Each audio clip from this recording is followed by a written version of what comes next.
Este é o trabalho da disciplina de Arquitetura de Computadores, sobre o tema impressora jato de tinta e a laser, e do tema monitores LCD, LED e OLED. Temos como integrantes deste trabalho David Evangelista, Gustavo Messias e Rafaela Firmino. Como funciona a impressora jato de tinta? As impressoras jato de tinta contêm um sistema que inclui um cabeçote de impressão, e nele existem centenas de furinhos que aplicam gotículos de tinta no papel. A determinação do desenho, a quantidade de gotas, mistura de cores e onde elas deverão ser lançadas é determinada a partir do programa que une o computador e a impressora. O processo é simples, mas extremamente funcional. Como funcionam os cartuchos de tinta coloridos?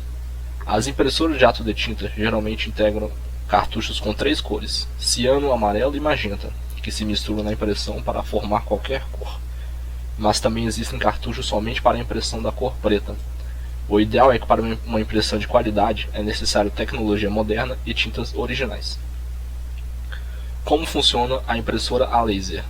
A impressora a laser dispensa qualquer tipo de tinta, porém mesmo assim o resultado da impressão é bastante semelhante ao de qualquer outra impressora.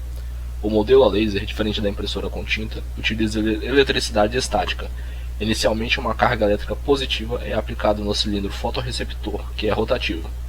Com isso, ele gira quando o raio laser descarrega pontos específicos correspondentes ao material a ser impresso. O laser, após o processo inicial, cria um desenho eletrostático no cilindro usando as informações que estão armazenadas na memória da impressora. Após isso, o toner da impressora é que viabilizará a impressão. Ele é composto por um pó bastante fino, de carbono e polímero, que conta com carga elétrica positiva. Em razão disso, ele fica depositado nas áreas descarregadas pelo laser, que contém carga negativa. Após o processo, o papel é expelido e vai para a bandeja, onde recebe uma carga negativa mais forte que a da imagem eletrostática, e passa pelo cilindro. Quando entra em contato com a peça, o papel acaba atraindo pó e assim fica com a imagem gravada. Para que o papel não fique preso, o tambor cilíndrico é totalmente descarregado. E na fixação do torno no papel, é necessário que ele também passe ainda por dois cilindros, que são chamados de difusor. Tais rolos são aquecidos, fazendo com que o torno se una à folha ao transitar entre eles. Esta é a razão do porquê o papel sai bem quente.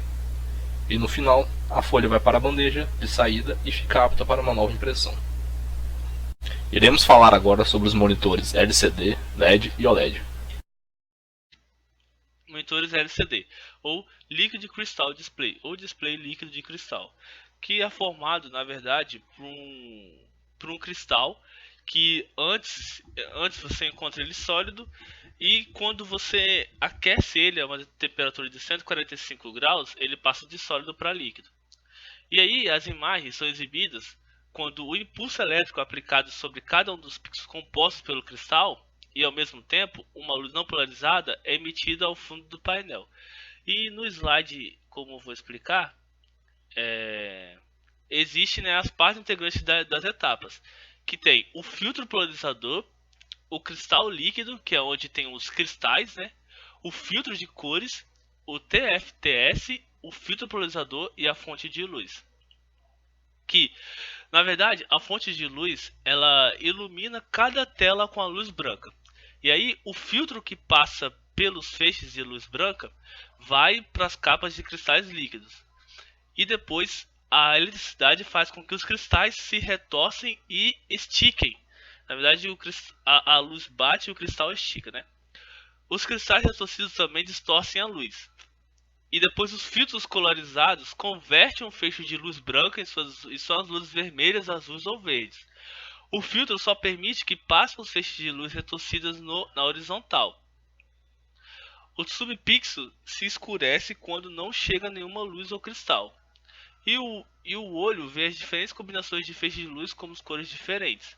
E aí, no caso, tem também os defeitos, né, que pode ser causados por conta disso, né? E os efeitos mais comuns são os pixels mortos, o pixel quente, o pixel preso, na onde o pixel ele fica apagado quando os outros exibem a imagem normalmente. O ghost, situações em que as células demoram para se atualizar. O tearing, situação em que uma demora na atualização da tela. Isso ocorre quando não há uma imagem com movimentação intensa constante.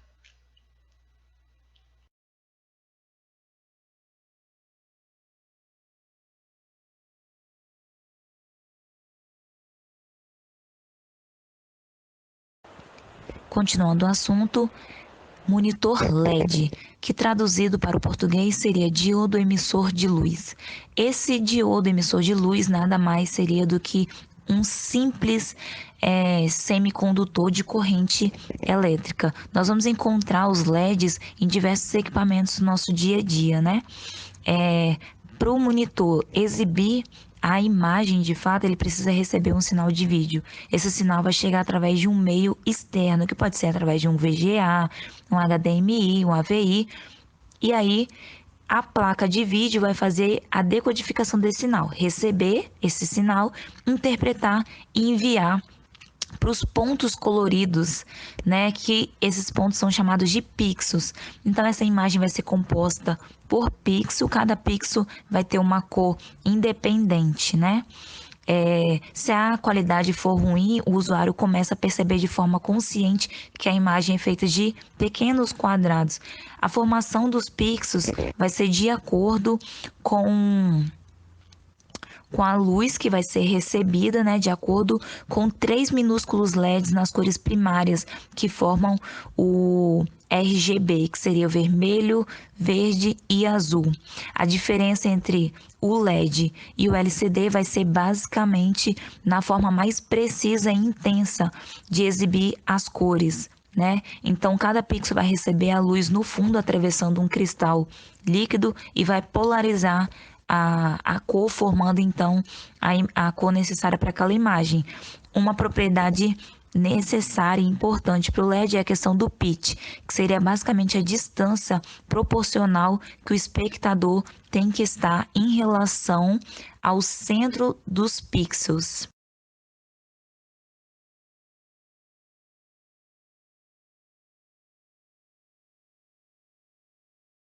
Continuando o trabalho, como funciona o monitor OLED.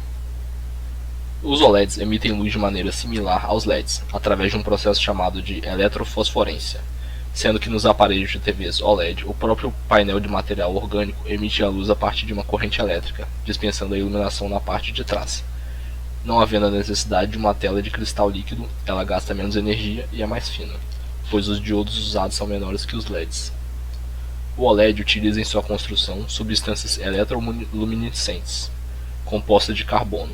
Ao serem excitadas por uma corrente elétrica, essas substâncias emitem luz em uma frequência determinada por sua composição química.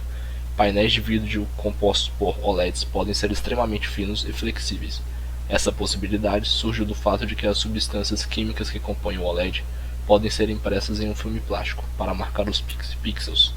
Ao colar outro filme plástico sobre a impressão, cria-se pequenas cápsulas que aprisionam cada pixel. A aplicação de elétrodos minúsculos a cada célula permite que se leve a ela a corrente elétrica necessária para excitar cada uma das cores primárias que irão compor as imagens. Essa técnica permite a construção de monitores muito pequenos ou grandes, resistentes à água devido à sua natureza plástica e flexíveis ou até mesmo dobráveis.